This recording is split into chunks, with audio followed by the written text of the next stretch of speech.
Yo, what's going on, guys? Welcome back to the channel. Today we're talking about Jim A10 Miller. 35 wins, 16 losses, 3-2 in his last 5 fights. His last 3 fights have been awesome. Overhand left KO of Eric Gonzalez, KO right hook to Nicholas Mota, and beat Cowboy by guillotine 7 months ago. 39 years old for Jim Miller, 5'8" with a 71-inch reach, fighting the great ape Alexander Hernandez. 13 wins, 6 losses. This was a guy that was, 7-1 when he finished Beneil Dariush, 8-1. Again, 13-6 now, 2-3 in his last 5 fights, 1-2 in his last 3. 30 years old, 5'9" with a 72-inch reach, 1 inch in height, and 1 inch in reach and height. Again, the first round, Alexander Hernandez is really good. He even looked really good against Billy Q in the first round. The issue was he started eating punches later in the fight. He also went down. And he took this fight on short notice, so he's going to be a bigger now. And I think it's going to be the same issue. I think he's going to come out and have a lot to prove. That first round is going to be tough for him, or it's going to be really good for him that first round. He's going to be big, he's going to be strong, he's going to be fast. I don't want to see Jim Miller striking toe-to-toe with Alexander Hernandez, especially in that first round. I want to see Jim Miller mix in his wrestling, which that's what he does. That's typically what he's looking for. Unless he has some success early, then we'll see him strike a little bit more.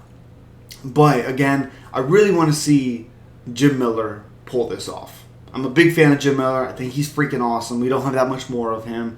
I don't want to see him get flatlined, but he has to get through that first round. That first round is going to be tough, and he has to make Alexander Hernandez work in that first.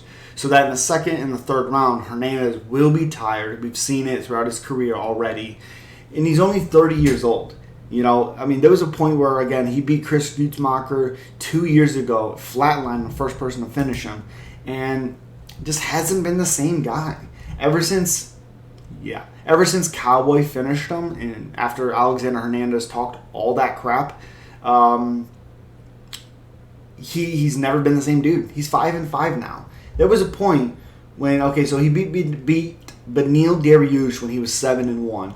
Beat Olivier Aubin Mercier when he was 8-1, became 9-1, and then got the Cowboy fight when he was 10-1, and talked all that crap, looked real bad. Donald Cerrone, baby, destroyed him. It was awesome to see. And then he comes back and looks really good against Francisco Trinaldo. And then gets destroyed by Drew Dober later in the fight. Cardio and all that stuff started taking a toll. And he was 11-2 at that point. 11-2. So he's 2-4 in his last 6 fights since the Drew Dober fight. But since the Cowboy fight, he's 3-5. It's so crazy when that stuff happens. Or 3-4. I'm sorry, 3-4. No, I was right. 3-5. Jesus, yeah, 3-5. But in Run Out to Makano, destroyed him. The first round, I believe he looked pretty good. I might be wrong on that, but I thought he looked okay in the first round. Same with Thiago Moises. He started that fight incredible. And then Moises started countering him and started going first. He had some success, and then he won the decision. He came back and won it.